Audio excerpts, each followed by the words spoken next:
Apple as an organization is known to create amazing products. Apple is one of the biggest companies in the world and is a tech giant in its own right. They revolutionized the tech world with the introduction of the iPod and the iPhone. Steve Jobs had the vision of Apple products being considered as social currency, which turned into reality with a lot of people being hooked onto Apple phones and Apple laptops. The iPhone is a great example. People who use the iPhone tend to never go back or change their mobile. They continue using the iPhone.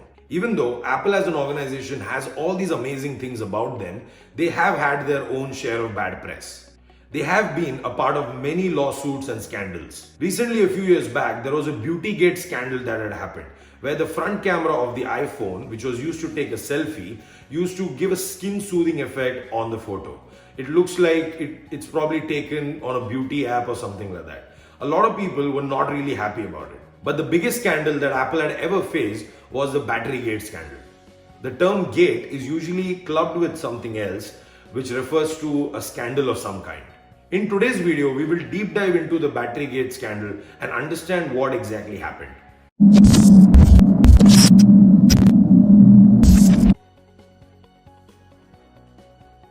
In December 2016, the iOS update 10.1.1 was released. Some users complained that their iPhone 6 and iPhone 6s devices started shutting down unexpectedly during that time. Many reports also surfaced with users facing battery issues with the update. A lot of the users had to boot their iPhones with power cables to boot their phone back up, and only then their phones would start. Some users also faced issues with battery health, where as soon as the phone reaches 30% battery, it used to go straight down to 1% and required the device to be charged. Now, even though this defect was not across all iPhone 6s models at that time, but for a company as big as Apple, some is a lot.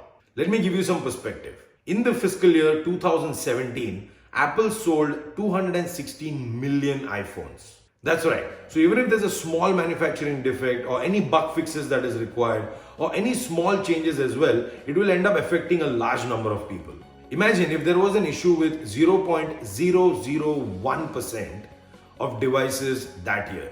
That will still end up affecting 216,000 devices. So no problem is a small problem when you're as big as Apple. When the battery issues with the iPhone 6 and 6s started becoming headlines, Apple came out with a statement. They said that some iPhone 6s models which were manufactured in October 2015 had some manufacturing defect in them and it was not a safety concern. They also mentioned that the cause of the shutdown is to protect the electronic components of the device. In regards to the other irregularities of the battery, they mentioned that they will look into it and also include the additional diagnostic capability in the next iOS update.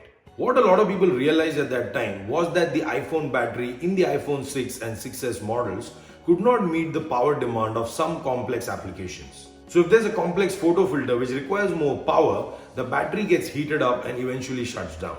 Apple's response to this was expected. Soon Apple started collecting shutdown data to understand what really went wrong. A company as big as Apple had to come up with some solid answers. In February 2017, Apple gave out a statement that with the new iOS update 10.2.1, the unexpected shutdowns have reduced by 80% for the iPhone 6s models and by 70% for the iPhone 6 models. This statement by Apple gave everyone an indication that the update has fixed the issue for everyone. This was true for a large number of people as many devices did not face issues of unexpected shutdowns after the update. But that was not the case for everyone. Some users continued facing unexpected shutdown issues. Many users also noticed that after the update went through, their phone's performance has drastically reduced. This turned out to be a new problem for Apple altogether. Many Reddit users started posting videos about how their iPhone's performance has reduced after the upgrade and their phones have started to lag. Some experts from the tech world started comparing the performance and battery life of the iPhone before and after the upgrade. This led to an outburst in the media and large groups of people started believing that Apple had deliberately slowed down their phones to increase the sales of the new model. Whenever there is an issue with your phone or you realize that your phone has slowed down, we tend to think that it's probably because the phone's gotten old or it's time for an upgrade. We don't really have the technical expertise to understand the deeper rooted issue. Many believe that this was deliberately done by Apple for financial gains. Apple came out with a statement confirming that it had implemented software performance controls based on the battery health of their old devices in order to prevent unexpected shutdowns.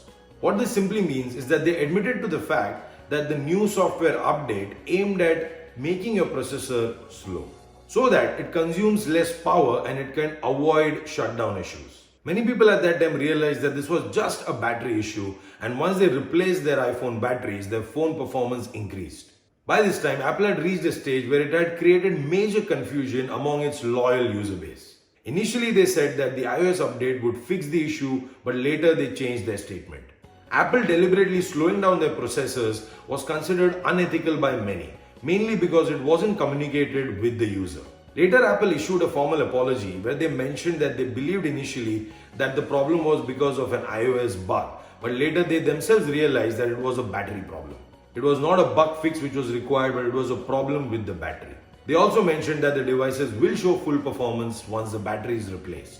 At that stage, they also offered a $50 discount on their battery replacement and brought the price down from $79 to $29.